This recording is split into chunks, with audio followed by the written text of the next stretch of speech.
Welcome to Storytime Audio, where we dive deep into tales that captivate the mind and stir the soul. Today, we bring you a gripping saga of deceit, betrayal, and the relentless quest for justice in The Cheating Wife's Revenge. Unmasking the MMA Conspiracy and the Fight for Justice. Join us as we unravel this intricate web of manipulation, betrayal, and the relentless pursuit of justice. This is The Cheating Wife's Revenge. Unmasking the MMA Conspiracy and the Fight for Justice, on Storytime Audio.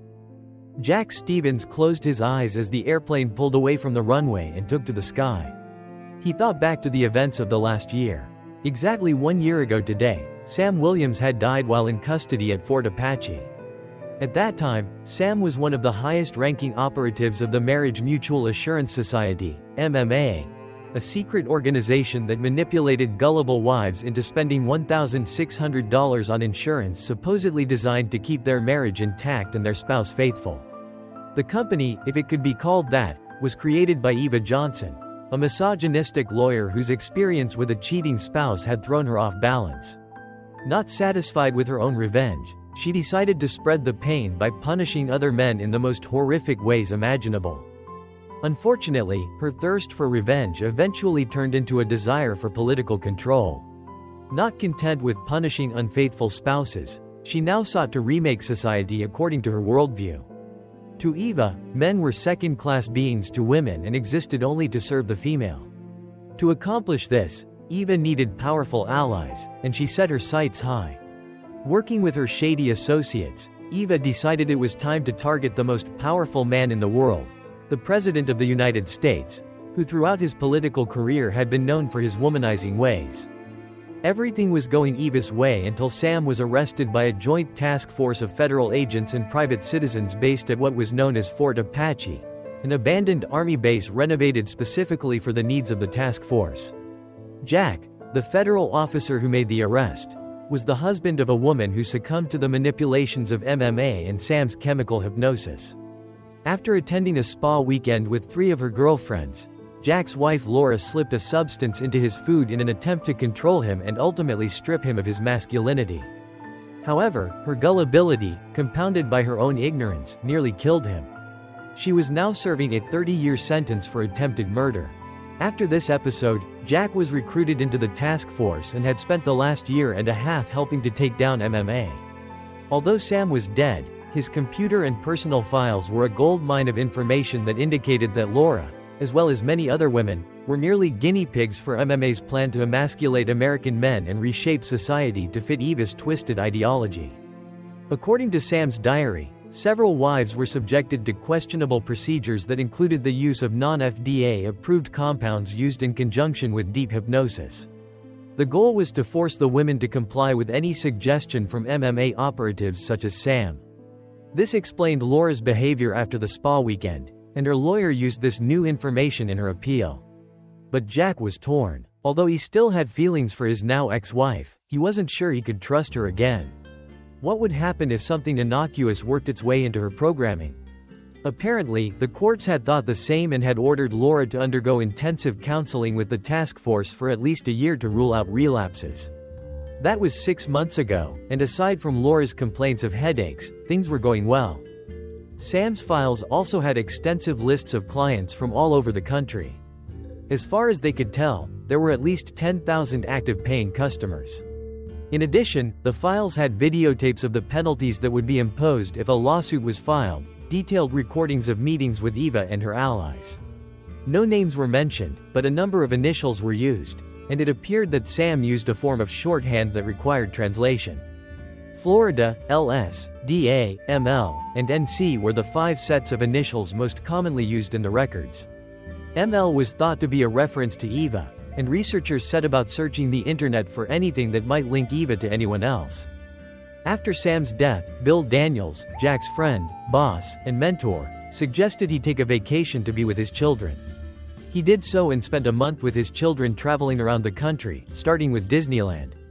For the next 3 months after that vacation, Jack received advanced training in everything from marksmanship to martial arts at agencies whose existence was kept secret from the American public. After Sam's death, MMA also went into the shadows, not accepting new clients. However, claims from existing clients were still being processed. This meant that the husbands, some of whom really weren't crooks, were still in danger of being kidnapped. So Jack had spent much of the last 8 months doing what the task force called intervention.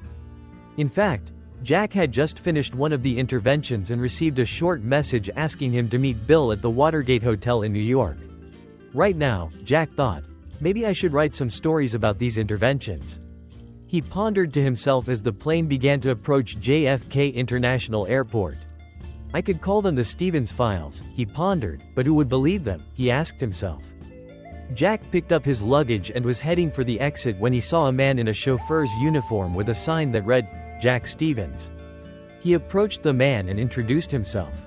I'm Jack Stevens, he said. Who sent you? Bill Daniels sent me, the man said. I'm supposed to take you to the Watergate.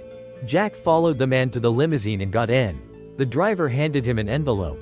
This is a room key. The room number is written inside the envelope, he said. They reached the Landmark Hotel, and Jack carried his luggage to the room. As he entered the room, he looked around to see Bill. Sure enough, his friend was standing at the window talking on his cell phone. He waved his hand at Jack. Yes, sir. We'll be there in about an hour. Goodbye, he said to the person he was talking to. Glad to see you made it, Jack, he said, shaking his hand. What's going on? Asked Jack. We're on our way to brief the President and First Lady, said Bill. I hope you remembered to bring a suit. Of course, said Jack, opening his garment bag. Good, Bill said. Get changed because we're leaving here in 20 minutes. I'll give you directions on the way. Jack quickly cleaned himself up and put on the only suit he had. He never thought he would be facing the president and had mixed feelings. On the one hand, he didn't like some of his policies, and he certainly didn't approve of his womanizing. On the other hand, he appreciated what the president was trying to accomplish and thought he was often mistreated by the media. Anyway, Jack thought, he is the president, and how often does the common man get to sit down with the most powerful man on earth? Jack put the finishing touches on his tie, picked up his briefcase, and followed Bill to the waiting limousine. On the way to the White House, Bill brought Jack up to speed. As you know, our technicians have been scouring the internet trying to find any connection between Eva and the other people listed in Sam's notes, he began. However, they've run into a few difficulties. It seems that all the photos that show her face have either been photoshopped, deleted from the internet, or tagged by social media. Several techies have been banned from various sites just for clicking on them. We're not sure, but we think NC is a reference to Nina Cares, a very senior bureaucrat in the Treasury Department, specifically in the Treasury Department which oversees the Secret Service. There's another NC, one Nancy Caputo, a prominent and very wealthy lobbyist working for a women's rights group. Like I said, it could be a reference to one of them or maybe both. We're just not sure, and there's not enough context in the memos, so we're following up on both to be sure. We think the prosecutor may be Debbie Avery, the senator from New York who led the fight to get the congressman kicked out of office. You know, the one who was caught texting with his interns. He disappeared, and we don't know exactly where he ended up, but we believe he worked for Eva after he was removed from office. The others are inconclusive. We can't link anyone with those initials to Eva. And that's not all. We have received information that MMA may be operational again, and it looks like the president is definitely a target. I know you're not thrilled with him, Jack, but if he is compromised or hurt by MMA the way others have been hurt, it could trigger armed riots. As for our briefing, I will be doing most of the talking. Let's not name any names for either the president or the first lady. I know she wants to hear about what MMA has done to other victims, so I will let you deal with that since you have seen it firsthand. I also want you to use your fancy training to your advantage. Be very observant. I want to know if you see anything that might give us clues. Any questions? He asked. None so far, Jack replied. Good. Just follow my directions, Bill said as the limo turned toward the White House. Bill and Jack were escorted into the Oval Office after the usual Secret Service search. Jack watched everyone around him closely, looking for anything that might indicate trouble. So far, he had seen nothing but a group of professionals doing their jobs. As the door to the Oval Office closed behind them, Bill and Jack shook hands with President David Clark. Jack thought he looked a little shorter in stature than he did on the TV screen. His dark hair with gray at the temples looked as tousled as it always did. His handshake was quite strong, giving the impression of a man who worked out a lot. He led them over to the couch in the center of the office and sat down across from them. A door at the side of the office opened, and a petite blonde-haired woman walked in. Jack immediately recognized her as the First Lady, Grace Johnson. The president stood up to greet her, kissing her on one cheek. "Gentlemen, may I introduce the First Lady?" he asked. "Grace, this is Bill Daniels and Officer Jack Stevens. They are here to brief us on MMA." She shook hands with the two men and smiled.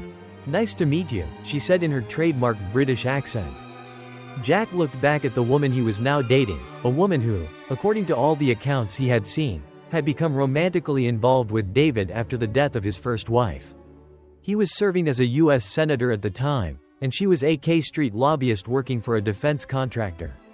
Other stories claimed that he cheated on his first wife with her, but this was never proven. She was younger than the president, with an infectious smile on her pixie-like face. The briefing began with Bill laying out some basic information: who and what MMA is, what they have done, and what the task force is doing to counter this organization. Bill revealed that, in his opinion and the opinion of many others, this group was targeting the first family, particularly the president himself. It appears that MMA has gone beyond simple revenge and is now pushing a radical political agenda. They want to completely change the concept of marriage and the dynamic of the relationship between a man and a woman. Instead of a relationship in which husband and wife are supposedly equal partners, MMA wants a female-dominated relationship in which men are nothing more than chattel to their spouses. And they want that dynamic to become the norm throughout society, Bill explained. They see you as a threat to that. The past administration was open to their ideology, and they enjoyed power and a fair amount of taxpayer funds. They know you're not as open to what they represent. At this point, Jack interjected into the conversation. "Mr. President, let me explain what happened to me. Maybe this will help clear things up," he said. "Please, Officer Stevens," the president said. "After MMA got involved in my wife's life, she became part of a conspiracy to emasculate me with a drug designed to make me malleable to her desires. Sam, an MMA operative who worked with my wife, made her seek a relationship in which I would become a willing and weak cuckold. A man incapable of activity yet happy to indulge in her actions," Jack explained. After Jack finished his story, both the president and the First Lady looked shocked. "And you think this is what they have in store for me?" the president asked. "We have every reason to believe that you are a direct target, and yes, we are concerned that this could happen to you," Bill said. "I don't need to explain the potential consequences if that happens." David Clark thought for a few moments before he spoke. "Mr. Daniels," he said, turning to Bill, "I want to thank you for bringing this to my attention. I would like Officer Stevens to stay here for a while as our guest and get to the bottom of this." The president turned to Jack. "I would appreciate it if you would stay here at the White House while you conduct your investigation, Officer Stevens. I'll make sure you have the access and assistance you'll need." He stood up, signaling the end of the meeting, and shook hands with Bill and Jack. Grace followed suit. "Gentlemen," she said, "I can't thank you enough. Officer Stevens, my husband will see to your accommodations. I understand you have a suite at the Watergate. Pack your gear, and we'll get you set up here. Bill will be in touch. Thanks again to both of you." Bill and Jack discussed the meeting on the way back to the Watergate. "What's your impression?" Jack asked Bill. "I think the president is in immediate danger," Jack replied. Bill's eyes widened. "What makes you think that?" he asked. "Did you see the First Lady's reaction to my description of the punishment? Do you think that's why she went about an ordinary day in Washington?" asked Jack. Bill nodded. "Yes, I think it was a way to relieve the tension she was feeling at the moment. Did you know that there are 2 sets of initials in Sam's records that no one has been able to connect to a real name? What if those initials don't always reflect a name? What if sometimes they indicate a title?" asked Jack. "What are you saying?" asked Bill in response. "What if Florida actually stands for First Lady? LS could easily refer to Liz Skaggs. Yes, her full name is Elizabeth, but you know she prefers to address us as Liz," Jack explained. Bill's eyes widened even further. "Oh my God," he said. "You think the First Lady has something to do with MMA? If that's true, then the president really is in danger, and you being there are potentially in danger as well." "It's entirely possible. So I'll be watching her like a hawk," Jack said. "Let's get the techs and researchers on the case right now," he added, pulling out his phone. Bill nodded as Jack dialed the number for the research department. He called the access code and was instantly connected to the head researcher, John Harding. "John, is that you?" Jack said. "Yes, John," Jack replied. "Listen, I need you to do something with everything you have on the initials from Sam's records and files. Let's assume that the initials Florida stand for First Lady, and LS stands for Liz Skaggs. After you do that, dig around on the internet and see what you can find." "Can you do that?" "Of course we can do that, Jack. Anything for you," John said. "I appreciate that, John," Jack said. "How soon can you provide me with the results?" "Give me a couple of hours. I'll send the results via secure email," John said. "Great, John. Thanks," Jack said and hung up. He looked at Bill. "Looks like we'll know one way or the other in a couple of hours." "Listen, Jack, I'm going to put together a reserve squad of agents that will be at your disposal while you're in the White House. I know the head of the White House Secret Service personally, so I'll make arrangements with him. He's not going to like it very much, but it's too damn bad. We won't let them on the grounds unless they're needed, but I want to make sure nothing prevents them from coming in if the need arises," Bill said. Bill and Jack decided to stop for lunch before heading back to the Watergate. Grace Johnson, meanwhile, was calling on one of her phones from the relative safety of her office in the White House. "Hey, sis," said the female voice on the other end. "How are you doing? Did you meet with the infamous Jack Stevens?" "Yes, I did, and with his boss, Bill Daniels," Grace replied. "So, what do you think? Is Jack as nice a guy as Sam said he was?" "I think so, yes. Pretty old-fashioned if you want my opinion. But tonight, we're going to find out just how good he is. He's going to stay here with us for a while. I plan to put him in the Lincoln bedroom. Maybe I'll start moving with him and see how he reacts," Grace said. The woman on the other end of the wire laughed. "How much do you think they know?" she asked. "They seem to know quite a bit, but I'm not sure exactly how much. I know they're frustrated because they can't get any pictures of you, and they still haven't figured out who's on the board of directors. They understand our plans perfectly well, though, at least from their perspective. I'll know more in the next day or so," Grace said. "Good. In the meantime, try to find out where they're based. I'd really like to burn their base to the ground along with them," the woman on the other end of the wire said. Grace laughed. "I'll try," she said. "That's all I'm asking. In the meantime, I'll call Nina and see what we can do about his security." "Sounds like a plan. See you soon, sis," Grace said, finished talking, and put the phone away. She began absent-mindedly stroking her hair, thinking about how she would seduce the man responsible for the latest MMA debacle. This is going to be fun, she thought. Bill and Jack finally made it back to the Watergate, having enjoyed their lunch. Jack was just packing his things when the phone rang. "Jack, it's John," said a very excited voice on the other end. "You won't believe what we've come up with." "Spit it out, man," Jack said. "So, let's get started. Elizabeth Skaggs' maiden name is Dahl Rye. She was born in London with her twin sister, Monique. We checked immigration records and found out that Monique shortened her name to Eva before she got her student visa.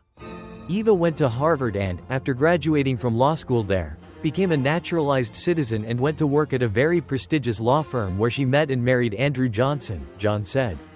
"A few years later, they divorced. From everything we've been able to find out, it appears that both sisters were very close." "So what you're saying is that Eva Johnson and Grace Johnson are twin sisters," Jack said. "John, your instincts were right. It looks like Florida and LS are probably the same person," Jack thought for a moment before replying. "Oh shit," he finally said. "Keep digging, John.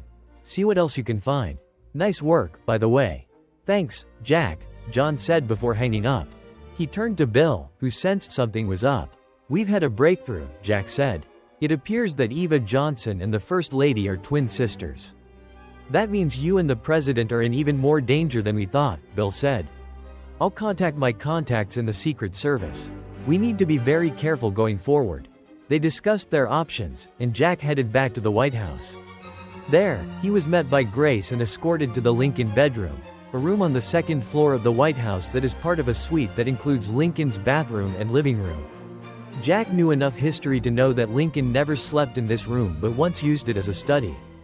Some of the furniture in the room was used by the Lincoln administration, and the centerpiece of the room, a giant rosewood bed with a huge headboard and carved footboard, was first purchased by Mary Todd Lincoln in the 1860s. There is no evidence that a president ever slept on it, but it is believed to have been used by other presidents.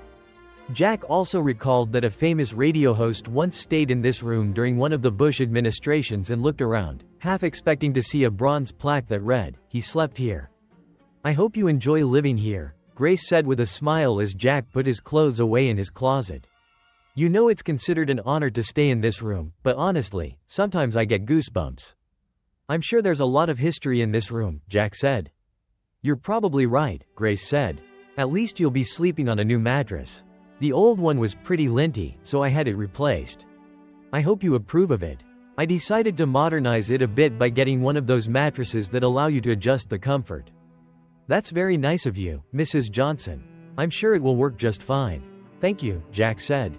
"Please, call me Grace, Jack," she said.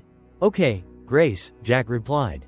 Grace sat down on the bed, tucking her legs under her. "So tell me, Jack, what do you usually do during these interventions you've been telling us about? Do you actually help men cheat on their wives?" she asked. "No, we don't help anyone to commit adultery," Jack replied sarcastically. "Every intervention is different because every situation is different. Sometimes just giving friendly advice is enough, and the affair is over. No cheating, no punishment. Other times we have to take more direct action, and there are times when we have to play the role of not only marriage counselor but also law enforcement officer." "Interesting," Grace said. "I see you carry a gun. Have you ever had to kill someone?" Jack didn't like the tone of her question, but knowing she was in league with Eva, he figured he could bother her a little. "Like I said, we're trained law enforcement officers, so there are times when deadly force is required to protect a targeted spouse," he said. "As for me, yes, from time to time I have to resort to drastic measures.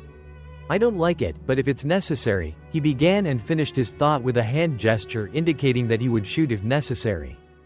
"I see," Grace said quietly. After a somewhat pregnant pause, she spoke again. "What about your personal life, Jack? Are you dating anyone special now that you're divorced?" "The only special people in my life right now are my children," Jack said. "I'm not dating another woman if that's what you're asking, and no, I have not been with another woman since my divorce. Call me old-fashioned if you want, but I have my reasons." "Oh my God, so you haven't been with a woman in a year and a half?" she asked. "I'm sorry, but I find that hard to believe. I don't know any man who can go that long without having fun." "I know that sounds strange, but it's true. For starters, I still have feelings for my wife, and I'm not sure how that's going to end. Call me crazy, but I believe in the wedding vows of, 'till death do us part.' And then there are my children. I want to be able to look them in the eye and honestly say that I had no one but their mother. And finally, there's work. Not only does it take up a lot of my time, but it also makes me wary of finding new relationships. You'd be surprised how much garbage I've seen," he said. "But didn't your wife try to kill you?" asked Grace. "Yes, she tried," said Jack. "She was also under the influence and control of her MMA operative at the time." "So you blame MMA for what happened to you?" asked Grace. "Absolutely," Jack said, "and that's why Eva Johnson and her accomplices need to be brought to justice. There's no telling how many other people she and her accomplices have harmed." Grace frowned at that remark. "And now it looks like she's targeting your husband. Who knows? Maybe she's using you the same way her operative used my wife," Jack said. A look of concern or guilt flashed across her face, and she quickly changed the subject. "Where are your children now?" she asked.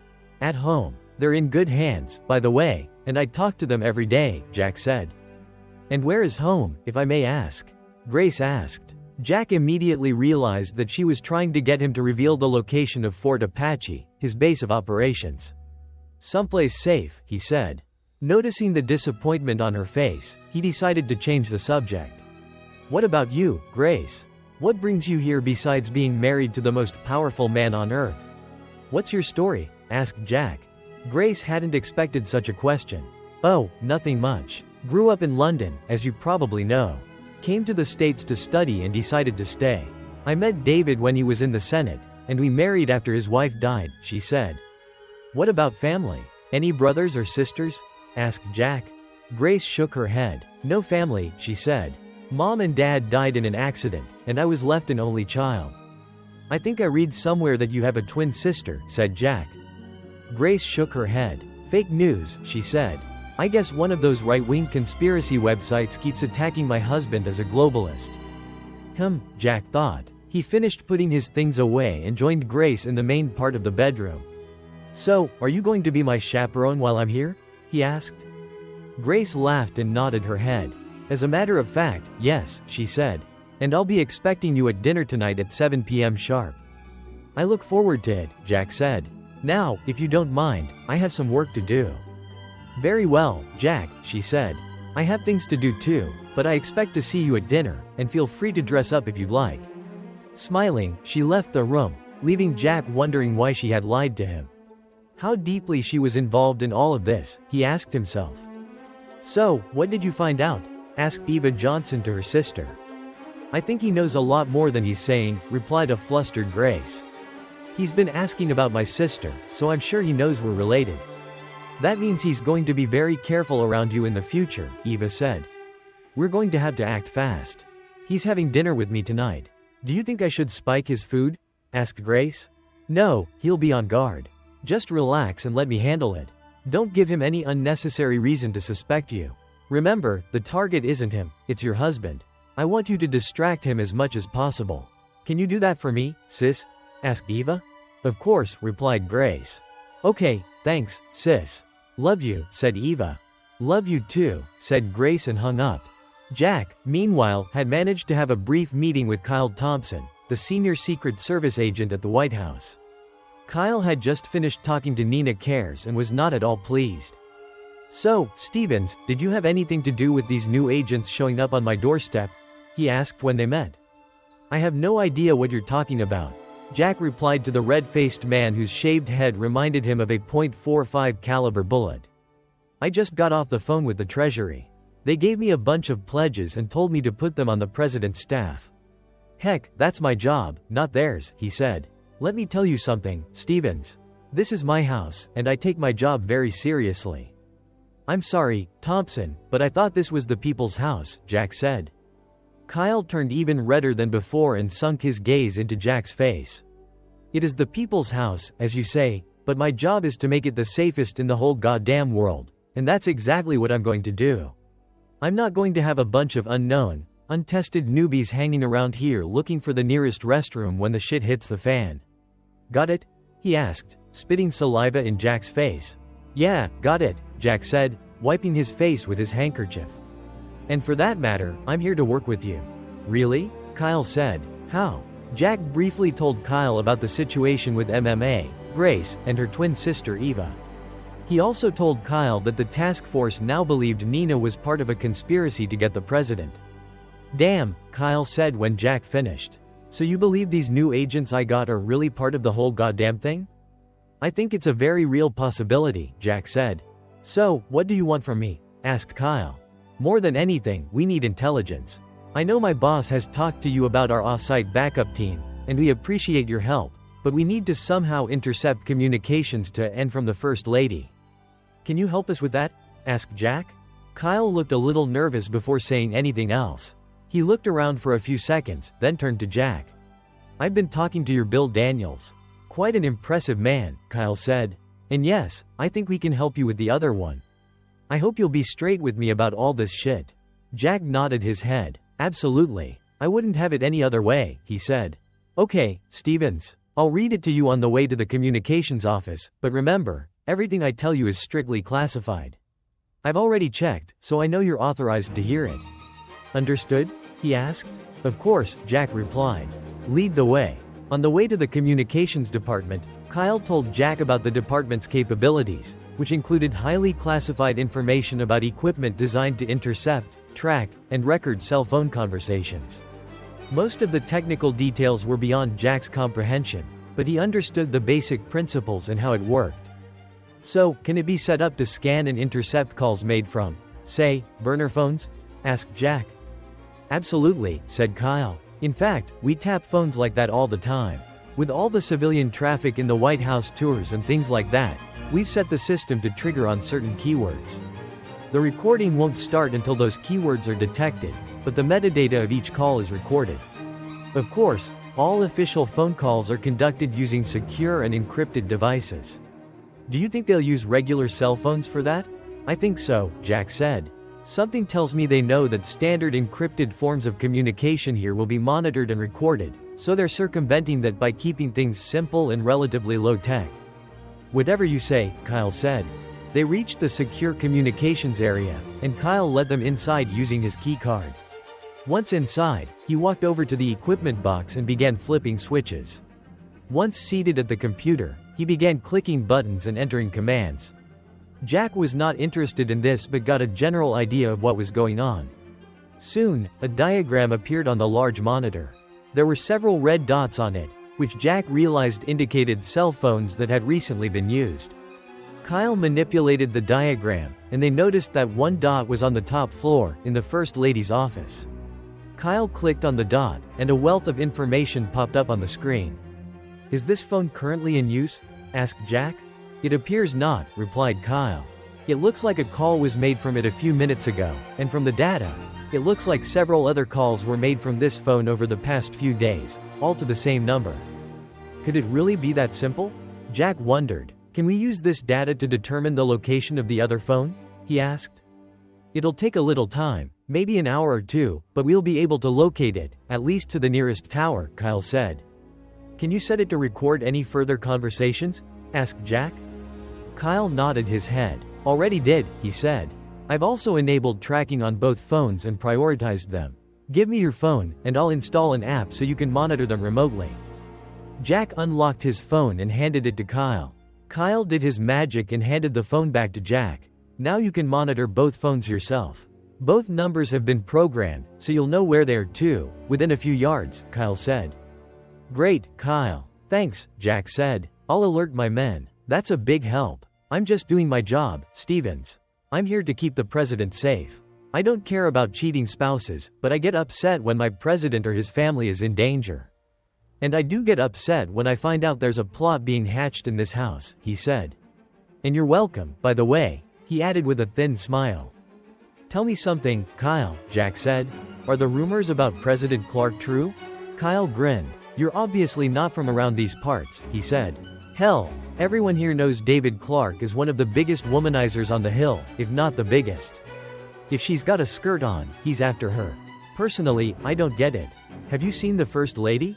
If I were married to her, I'd never even think of another woman. But it's not my job to raise him. I'm his protector, not his confessor. Maybe you can talk some sense into him.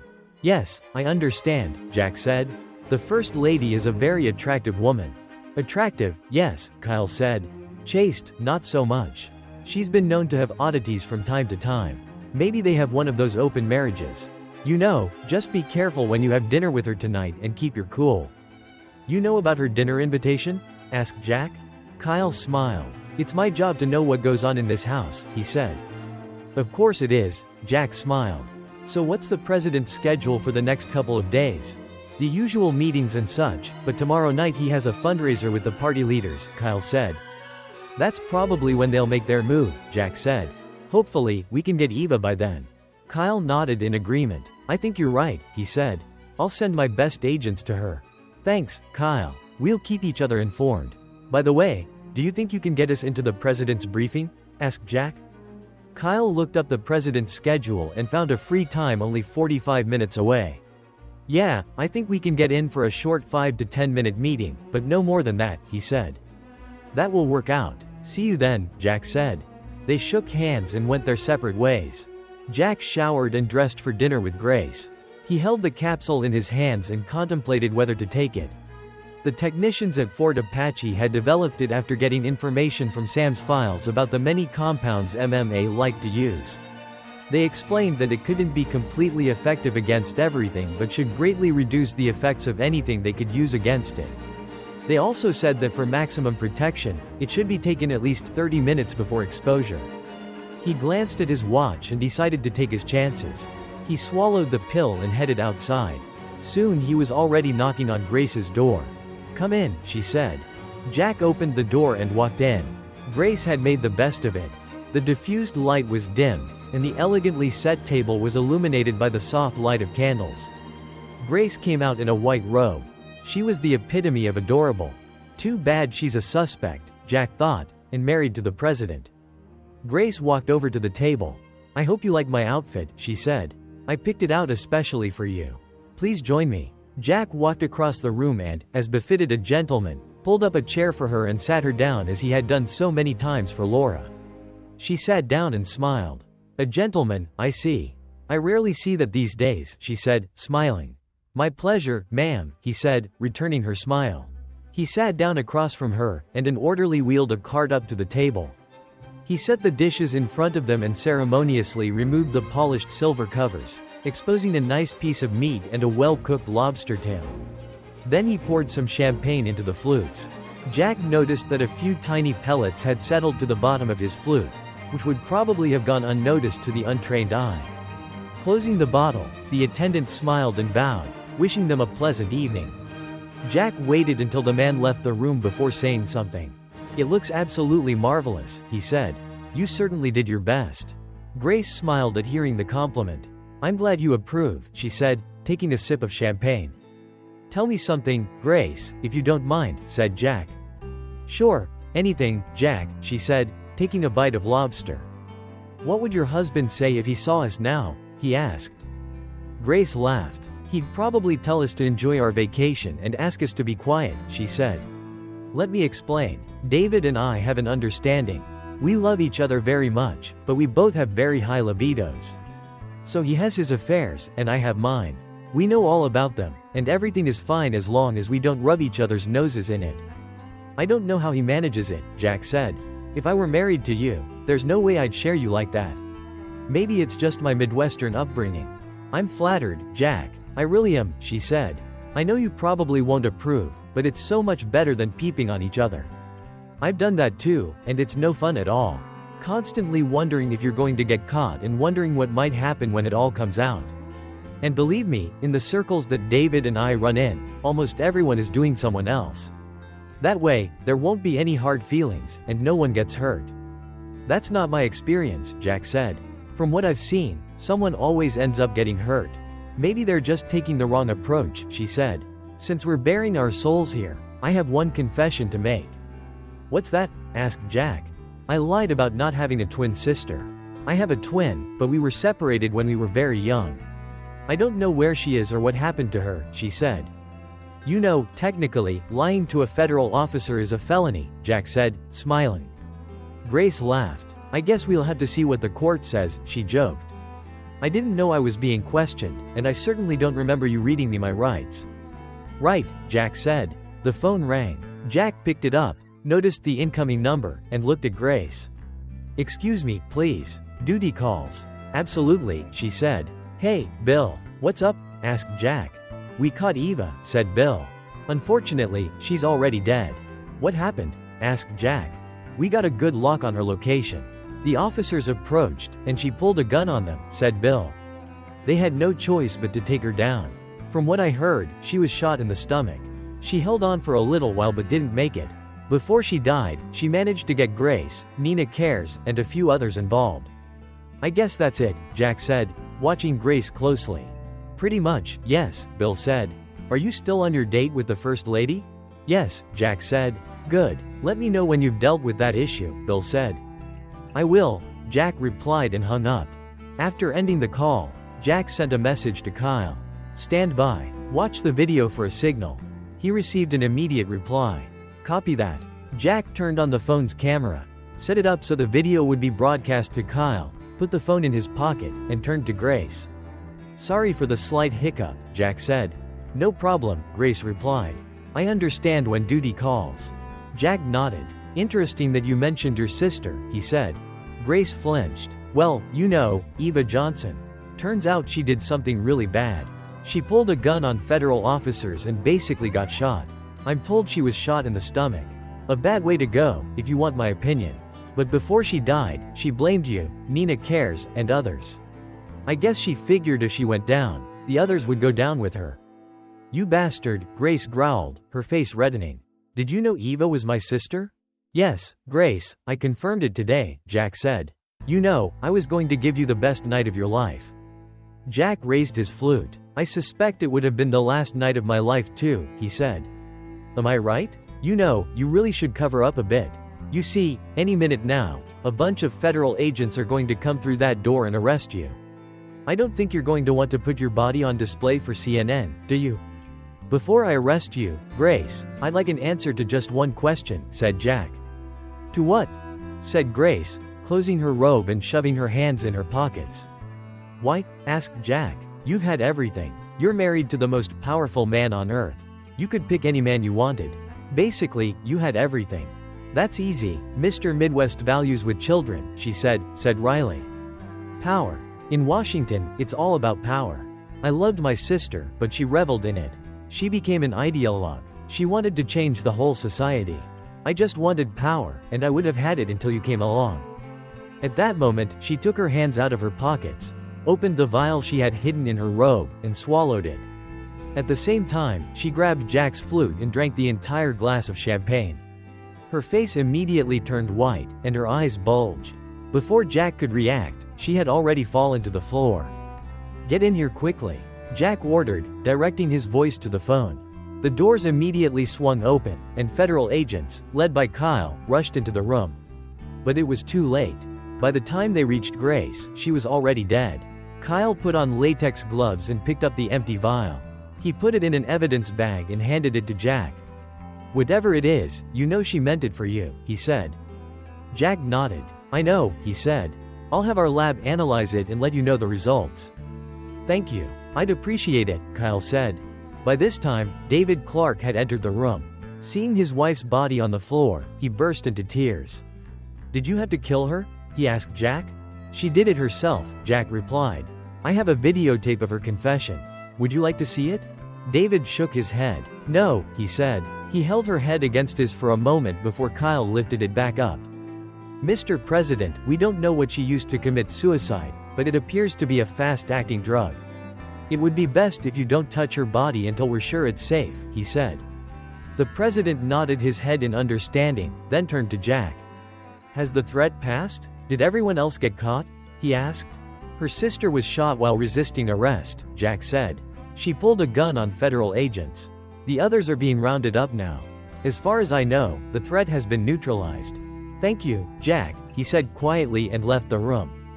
Jack informed Kyle about dinner and got ready to leave. Kyle reached out and shook his hand.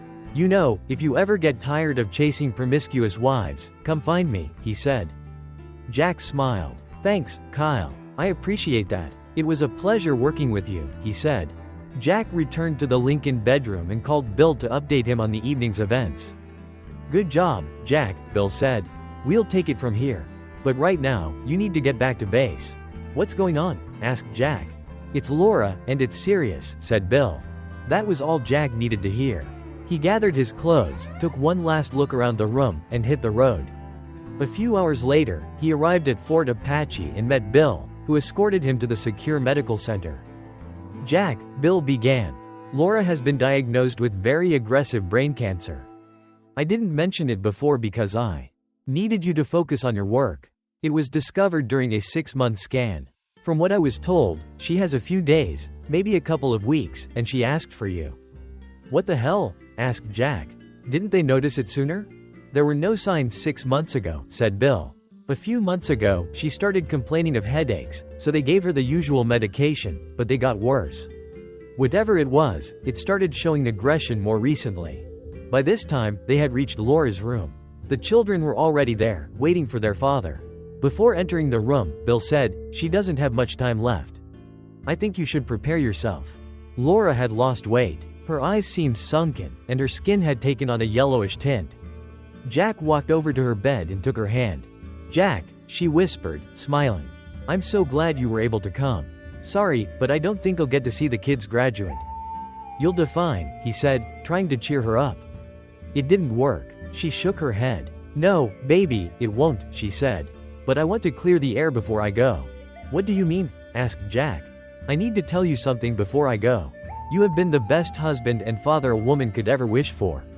I love you so much, and yet I have hurt you so much. I'm so sorry, she said, and tears streamed down her face. Okay, Laura, I know that MMA has ruined your mood, Jack said. Laura shook her head and cried even harder. No, Jack, I need to say something, and I know it's going to hurt, but I can't take it to the grave. I need to get it out. Before I went on that retreat, I cheated on you several times. I don't know why I did it, but I'm sorry. Will you ever be able to forgive me? She asked. Jack couldn't believe what he was hearing. He never would have thought that Laura would cheat on him, and here she was admitting it herself. Hot tears streamed down his face. He stood up and looked at Bill, shaking his head. Children, go talk to your mother, he told them, inviting Bill and the doctor out into the hallway. Is it possible she's hallucinating? Asked Jack. The doctor shrugged his shoulders. Impossible to say, he told Jack. We know she's been fed all sorts of mind-altering chemicals, so anything's possible. The important thing is that it's real to her, so at least in her mind, it really happened. Is there anything that can be done? Asked Jack. The doctor shook his head. No, Jack, nothing, he said. This thing is growing even now. I've never seen anything like it. It's literally consuming her brain cells, and it's doing it faster and faster. Frankly, I'm surprised she can even speak.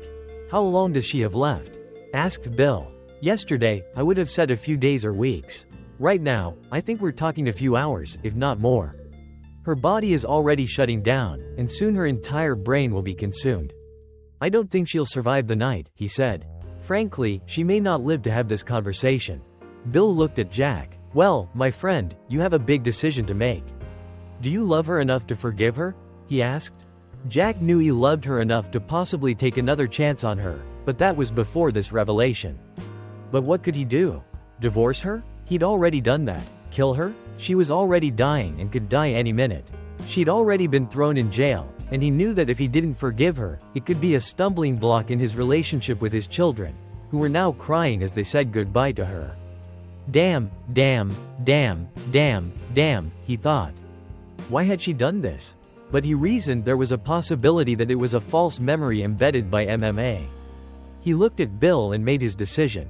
Returning to the room, he regarded his ex-wife, who was now looking at him with eyes that begged for mercy. She had suffered and was suffering now. He decided not to add to her pain. Laura, you gave me many years of happiness, 2 wonderful children, and despite everything that has happened, I forgive you, he said, crying. Laura sobbed at his words, as did the children, who hugged her as tightly as they could. After a few minutes, Laura asked to take the children out into the hallway. Jack pulled her against him and cried as he heard her whisper, I love you, and I'm sorry. He heard a sound like a death rattle, and then nothing. He looked at her face and realized she had passed away. He kissed her forehead and put her back in the bed. I'm sorry, Jack, Bill said. Look, we'll take care of everything. We'll have to do an autopsy first, but the task force will pay for her funeral. Jack nodded, gathered up the kids, and headed home in a daze. Epilogue. The autopsy revealed that Laura's brain condition was the result of the experimental drugs Sam had administered to her that weekend on vacation. It appeared that the tumor had existed for some time but was so small that previous scans had not detected it. Laura was buried in Jack's family plot with the inscription, loving wife and mother. Jack wouldn't tell his family everything she had done, but they knew she had spent time in prison for trying to kill him. For the sake of the children, he decided to spare them the gruesome details. The news reported that the First Lady had died of a sudden stroke. The nation mourned her loss, and the media showed a video of a grieving President Clark. The video of him shedding tears at her grave caused his popularity to rise among family values supporters, and even former opponents were reluctant to criticize a man mourning the death of his wife. No doubt, Jack thought, he would surely be re-elected. Lab tests of the chemical Grace had ingested showed that it was an enhanced version of what Laura had used against him. No wonder she died so quickly, Jack thought to himself. There were also reports of an unidentified woman who had been shot and killed while resisting arrest by federal agents. Jack knew it was Eva Johnson, but her name had never been mentioned, nor had her connection to the late First Lady and the plot against President Clark. Bill was thrilled with the result but informed Jack that the cleanup operation could drag on for several years. Not only that, he said that some copycats had already begun to act. Jack's friend also had another surprise for him. Jack, you really need to find a good woman. Maybe you should look at that new girl who works in the legal department, Rita, said Bill.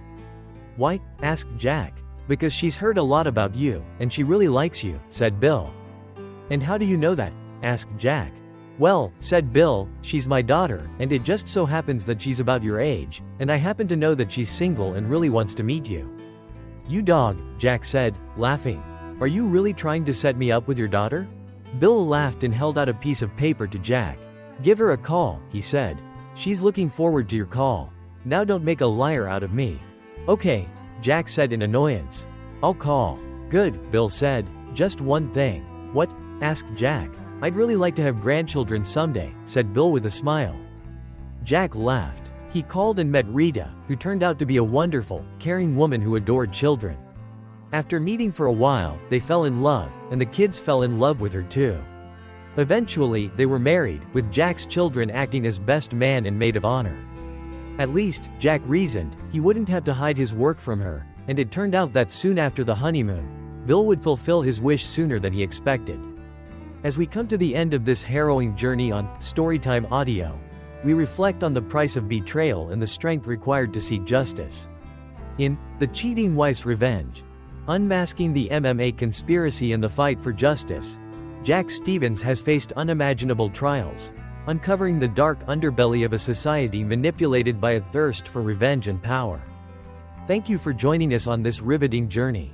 Stay tuned for more stories that captivate the mind and stir the soul, only on Storytime Audio. Until next time, keep listening and keep dreaming.